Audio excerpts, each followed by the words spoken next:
di surga, kami anak-anakmu yang kumpul di halaman anakmu almarhum G, karena pribadi dia kemarin sudah kembali ke Bapa. Kami yang hadir itu sama-sama merasakan kesedihan dan juga kami sama-sama memakamkan dia tempatnya penantian Yesus kedatangan yang kedua. Oleh karena itu kami mendahului mendengar firman Tuhan, penetapan Tuhan berhubungan dengan penciptaan manusia menurut gambar rupamu, kemudian akibat pelanggaran perintah Tuhan terjadi kematian, dan juga penebusan dari Yesus akan terjadi kebangkitan. Ini satu paket di dalam kehidupan kami. Satu bagian di antara itu kami mau belajar untuk dasar pelepasan jenazah, dan juga pribadi kami yang mendengar. Hamba berdoa Roh Kudus yang bicara, yakinkan kami semua yang sempat mendengar firman Tuhan lewat ibadah pelepasan saksian ini. Dalam nama Yesus hamba berdoa. Haleluya. Amin. Salam. Salam. Selamat siang kepada hadirin, sama-sama kita mengambil bagian acara ibadah pelepasan jenazah almarhum Jack Bidome, pertengahan berakhir hidupnya. Nah, bisa katakan awal ya, tidak, karena dia punya umur itu sudah 42 tahun, itu masih muda ya. Puji syukur karena itu sudah kita tidak bicara bagian itu karena sudah tidak gilirannya. Maka dengan itu beberapa hal yang sangat penting yang kita mendasari dalam kehidupan kita yang masih hidup. Kalau mereka yang sudah mati itu sudah lewat. Sekarang firman Tuhan masih ada itu untuk mereka yang masih hidup, kita yang masih hidup.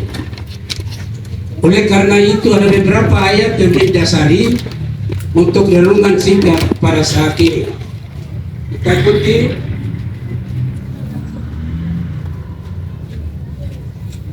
Saya bacakan beberapa ayat sebagai dasar renungan kita saat ini. Pertama, Kejadian pasal 2 ayat 1 ayat 7. Kejadian pasal 2 ayat 7 berfirman, ketika itulah Tuhan Allah membentuk manusia dari debu tanah dan menghembus nafas hidup ke dalam hidungnya. Demikianlah manusia itu menjadi makhluk yang hidup. Sambung dari atas, lihat Pengkhotbah 2 ayat 7. Pengkhotbah 2 ayat 7. Dan debu tanah kembali menjadi tanah seperti semula, dan roh kembali kepada Allah yang mengaruniakannya. Kita lihat ketiga, Mazmur 116 ayat 15. Berharga di mata Tuhan kematian semua orang yang dikasihinya. Lihat Wahyu 14 ayat 13. Wahyu 14 ayat 13. Dan aku mendengar suara dari surga berkata, tuliskan, berbahagialah orang yang mati dalam Tuhan sejak sekarang ini. Sungguh, kata Roh, supaya mereka yang beroleh beristirahat dari jerih lelah mereka, karena segala perbuatan mereka menyertai mereka. Sekarang kita renungan kita itu kembali ke ayat 2 Kejadian ayat 7. Itu renungan siang ini. Kemudian tema, lihat Mazmur 116 ayat 15. Ini tema renungan. Di situ katakan, berharga di mata Tuhan kematian semua orang yang dikasihinya. Berharga ya, berharga di mata Tuhan semua orang yang dikasihi Tuhan. Kalau mereka yang tidak dikasihi Tuhan baru mati, itu tidak berharga di mata Tuhan. Ingat ya, tetapi mereka yang dikasihi oleh Tuhan berharga di mata Tuhan. Berarti dia jabatan di surga, ya sebentar di dunia ini. Karena manusia berharga itu adalah orang penting. Orang penting ya. Jadi kita yang hadir, yang percaya kepada Tuhan, kamu pejabat surga, orang penting di mata Tuhan. Jangan pikir, saya ini orang begini jadi. Tidak ada. Itu menurut Alkitab tidak. Kalau menurut manusia bisa kita melihat pandangan sisi manusia, boleh. Tapi kalau Tuhan, orang yang betul-betul di dalam Tuhan, hidup di dalam Tuhan, lakukan perintah Tuhan, itu mereka ini pejabat surga. Karena pandangan Tuhan, dia orang penting, berharga pejabat surga. Itu firman Tuhan sudah tetap. Tidak ada manusia siapapun robah kata ini atau posisi tidak. Tetap cepat atau lambat. Oke, kembali Kejadian pasal 2 ayat 7. Ketika itulah Tuhan Allah membentuk manusia dari debu tanah dan mengembus nafas hidup ke dalam hidungnya. Demikianlah manusia itu menjadi makhluk hidup. Pada waktu Allah menciptakan manusia, bahannya dari debu tanah. Debu tanah itu dilukis menurut gambar dan rupa Allah sendiri. Tidak akan ambil gambar lain. Bentuk lain tidak ambil.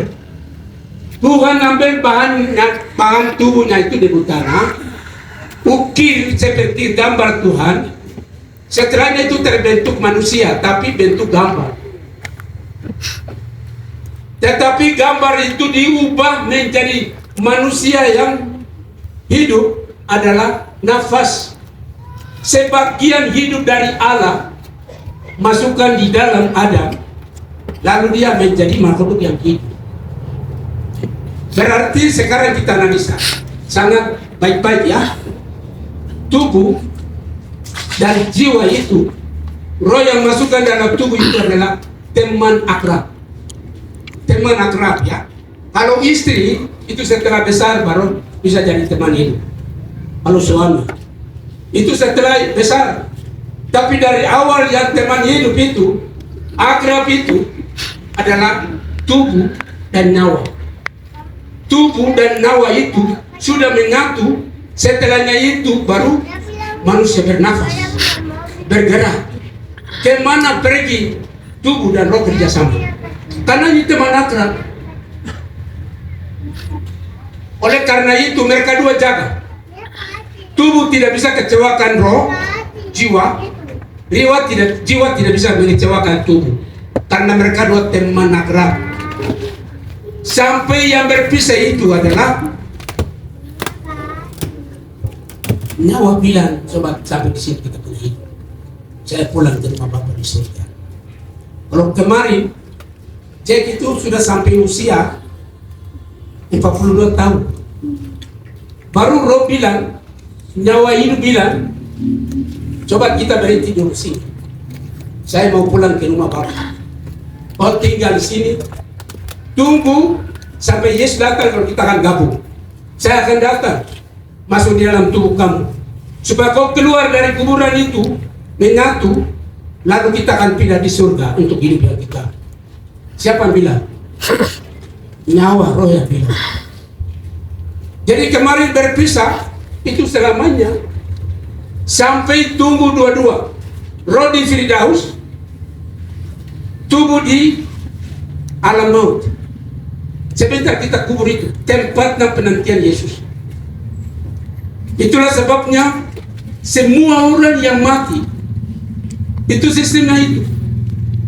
Kemudian kalau sudah terjadi keluarga, ya suami istri teman itu, mereka dua juga pisahkan mau, tapi setelah besar baru keluar. Tapi untuk nyawa itu sejak awal Tuhan ciptakan itu, gambar dihidupkan oleh nyawa, menyatu hidup mereka dua. Oleh karena itu kita akan memahami satu kehidupan yang terarah itu menurut Alkitab. Itu kita harus lihat baik-baik bahwa kematian membawa perpisahan antara siapa dengan siapa, nyawa dengan tubuh. Sekarang kita lihat kehidupan saudara Jet Pigomia. Dia hidup usia 42 tahun. 42 tahun ya. Itu roh dan tubuh bersatu itu 42 tahun. Berapa hari mereka dua sama-sama? Berapa hari? Kalau mau tahu 42 kali 365 kali kan dulu. Berapa hari mereka dua sama-sama? Berapa? 15.350 hari tubuh dan roh bersatu selama 42 tahun. Jadi nyawa membantu tubuh sehingga tubuh bergerak kemana saja bisa, mau lakukan apa saja boleh. Tetapi nyawa kecewa banyak itu adalah tubuh tidak guna baik-baik hidupnya, salah gunakan banyak sehingga dia kecewa. Ingat baik-baik, sebab roh dengan tubuh itu bersatu, itu berlaku usia sekian tahun. Kalau perjanjian lama mereka umur panjang semua, kita perjanjian baru dipersingkat. Usia yang paling besar itu 70 sekarang kita ini. Kalau 80-90 masuk itu anugerah khusus, bukan kita semua. 70 itu standar sekarang, turun dari 70 turun ke bawah. Kita lihat di sini bahwa kehidupan kita yang kita lihat itu satu kehidupan yang menurut kita panjang, karena saya umur sekian jadi saya berhidup panjang, belum satu. Kecuali dia sampai 100 kalau tahun ini boleh dia. Saya kasih dia. Tapi paling perjanjian lama itu Metusala apa Nuh, itu dia punya hari atau yang roh Tuhan yang kasih itu sama-sama dengan dia itu 600 berapa? 950 tahun. 950 tahun itu Nuh. Kalau 969 itu Metusala. Beda orang ya. Metusala itu seluruh dunia, zaman dulu sekarang sampai Yesus datang, Metusala yang nomor 1. Dia 969. Di bawah itu Nuh 950 tahun. Kalau kita itu Nuh itu 950 kali 365 berapa hari dihabiskan? Sama-sama dengan roh dengan tubuh berapa hari? Kalikan dulu seperti tadi. 950 kali 365 hari sama dengan berapa? 346.750 tahun hari itu Nuh habiskan. Itulah sebabnya anggota jemaat kita semua di zaman perjanjian baru bersingkat, Tuhan Yesus mau datang, kematian tidak menentu. Semua orang bermuara di gereja. Mau daftar nama pribadi, mau daftar ya. Kalau tidak daftar, lewat waktu bunyi sekala berbunyi tidak mendengar. Sebab ini jaringan kontak dengan Tuhan dan pribadi. Semua orang kita ke gereja, cari Tuhan Yesus, daftar kitab kehidupan ketemu. Sekarang jangan tunda. Sebab kematian tiba-tiba muncul, kedatangan Yesus tiba-tiba muncul. Masing-masing ini jauh-jauh berapa denominasi Kristen? Nah, sekitar 16-an. Jadi 15, 16 ini disahkan itu. Kita bagi semua anggota masyarakat Jaya, bagi kita semua. Setelah kita masuk dalam gereja, kamu bertemu dengan Tuhan, Tuhan bawa kitab kehidupan. Ya, kau datang dari daftar sudah. Waktu kita mengambil keputusan masuk dalam gereja sungguh-sungguh, di situ anggota tetap di surga karena namanya tercatat di dalam kitab kehidupan. Tetapi kalau mereka yang main-main di luar, mereka tidak tahu Tuhan, Tuhan tidak tahu mereka. Mengapa hubungan tidak jaring? Jangan tunggu sekarang. Jadi mari kita koreksi. Kita punya teman itu, kita tidak punya harapan seperti ini. Kenapa tiba-tiba mati? Kaget kita semua. Menangis tidak baik kita semua. Sedih, kesedihan mendalam kita semua. Karena apa? Kalau tanggal lain boleh kita hitung-hitung. Tanggal kematian kita semua tidak tahu. Atau siapa yang tahu sekarang? Ada yang tahu? Tidak ada tuh. Kemudian kedatangan Tuhan Yesus siapa tahu? Tidak tahu. Kalau begitu kesiapan kita jemput Yesus ketika kita masih hidup, jangan jauh dari gereja. Datang ke gereja sebab tempat pendaftaran masuk surga itu di gereja. Kemudian kita booking pesawat surga. Pesawat surga itu siapa? Pesawat surga firman Tuhan. Itu pesawat surga. Siapa yang selalu booking pesawat firman Allah, yang belajar banyak, ikuti aturan, taat perintah Tuhan, orang ini penumpang tetap untuk menuju ke surga. Ada amin? Belajar firman Tuhan banyak-banyak supaya dia anggota tetap penumpang masuk surga sana. Kalau kita masuk dalam Yesus, kita sudah daftar, berarti kita salah satu anggota surga tetap di dalam Yesus.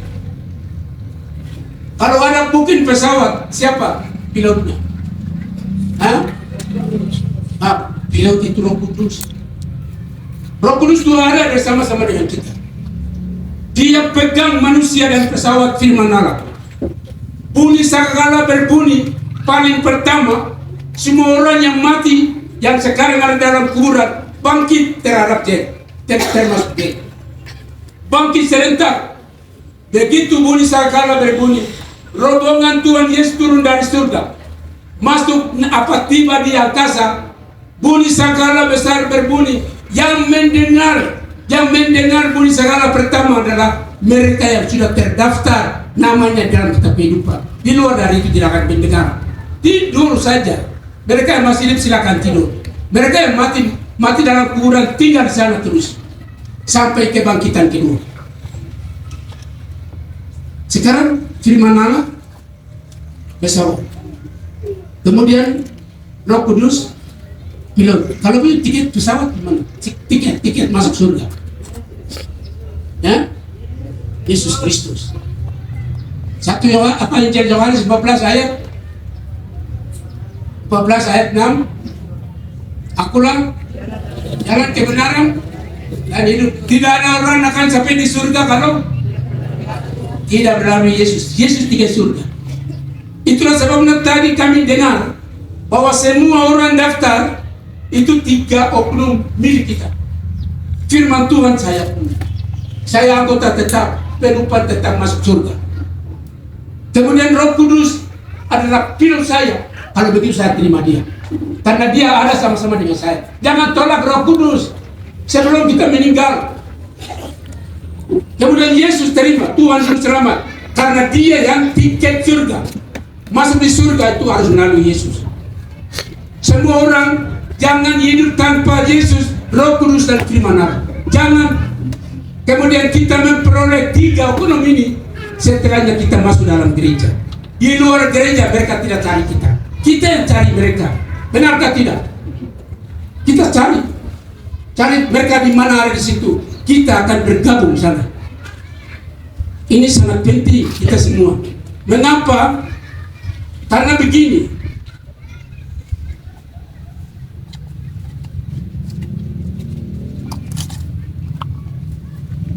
Khotbah 2 ayat 7 yang tadi kita dengar.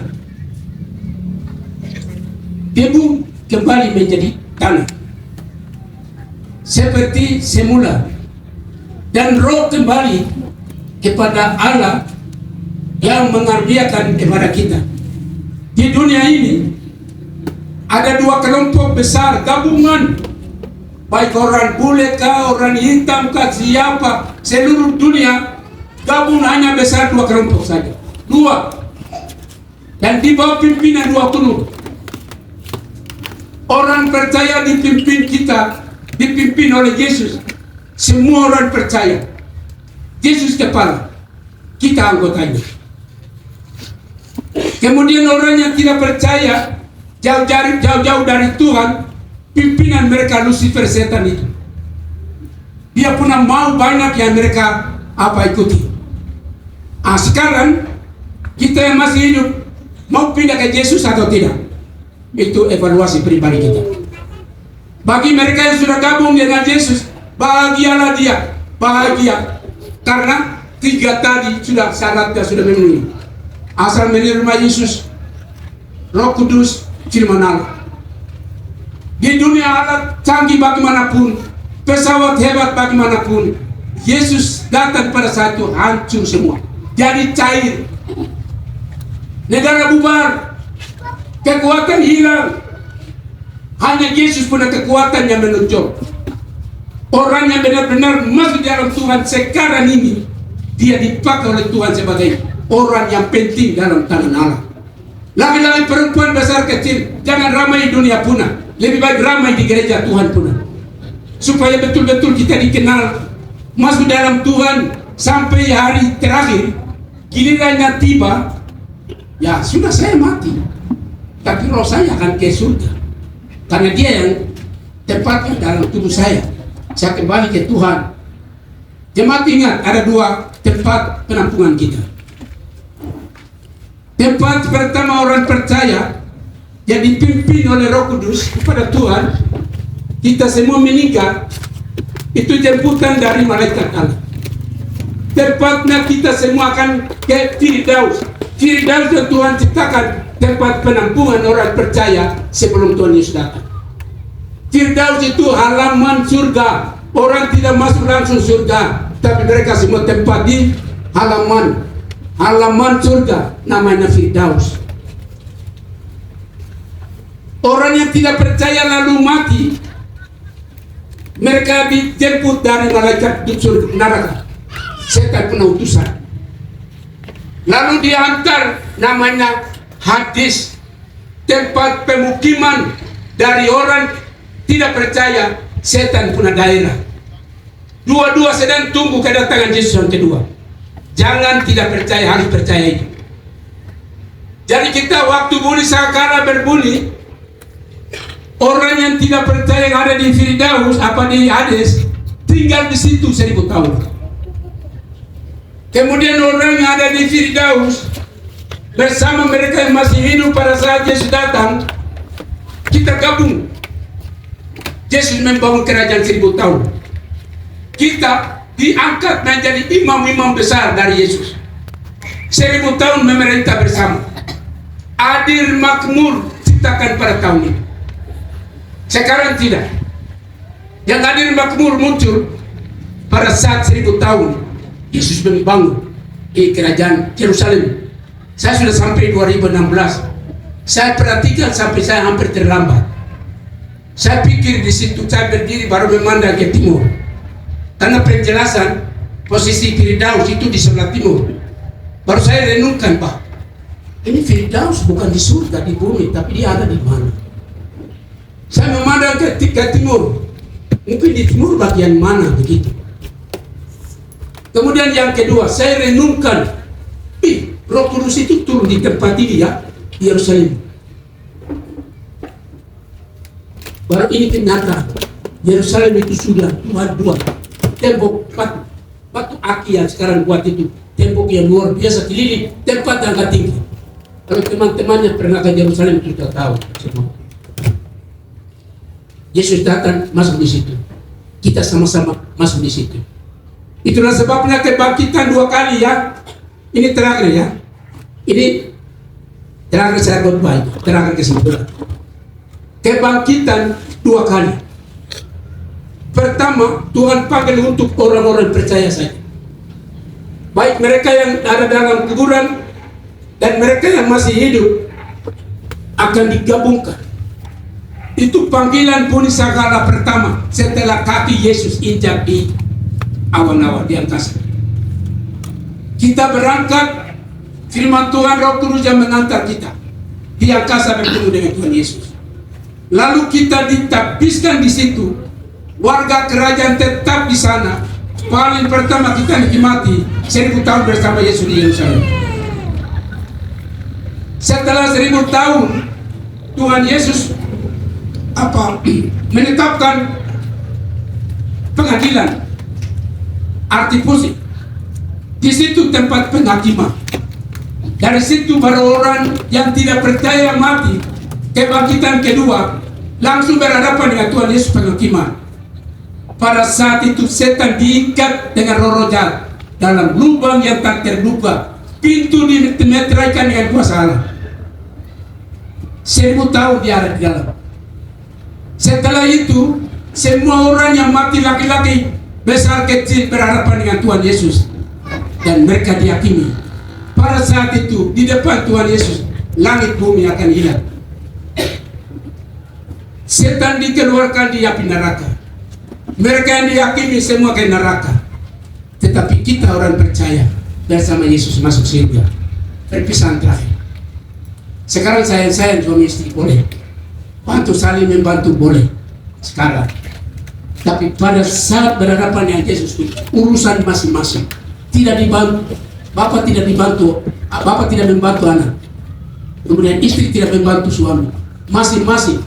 Jadi berdiri sendiri, usaha sendiri, hasil usaha masuk menikmati hidup yang kekal. Kita semua mari bermuara Tuhan Yesus. Tuhan Yesus memperhitungkan segala langkah, usaha dan pekerjaan kita. Jadi kamu selamat jalan. Tapi saya sedih, saya gembalamu, saya sedih kamu. Kamu punya pekerjaan, kamu belum selesai baru cepat, kenapa? Rumah kau yang bangun itu belum selesai 10%. Kamu punya rencana bulan Mei, Maret, tapi sudah mau selamat berakhir. Tapi saya tahu kamu akan mendapat pahala besar di surga. Kau punya pengorbanan hebat itu. Tuhan berkati, kau selamat jalan. Kita tidak lama lagi akan ketemu. Demikian firman Tuhan. Tuhan yang berkati dan kita semua hidup dalam Tuhan Yesus. Mari kita sembahyang. Bapa di surga, kami mengucap syukur berkat firman Allah. Secara sempurna Roh Kudus berperan. Apa hanya sepintas sampaikan. Itu adalah kami semua yang mendengar. Hamba berdoa Tuhan yang mengatur, membekali kami dengan firman-Mu, supaya firman Tuhan memberi kekuatan Allah yang menyelamatkan kami. Roh Kudus bersama-sama kami dan Yesus ada di dalam kami sebagai tiket surga. Kami mau supaya hidup kami tidak mau neraka. Kami mau masuk surga. Tuhan berkati kami semua. Firman Tuhan itu bukan yet-pigomi, tapi yet-pigomi menghadirkan kami untuk kami yang masih hidup pun yang mendengar. Semua yang kami dengar Tuhan meteraikan. Selain dari itu Tuhan sempurnakan apa yang kami belum bicara. Di dalam nama Yesus Roh Kudus kami sudah berdoa. Haleluya. Amin.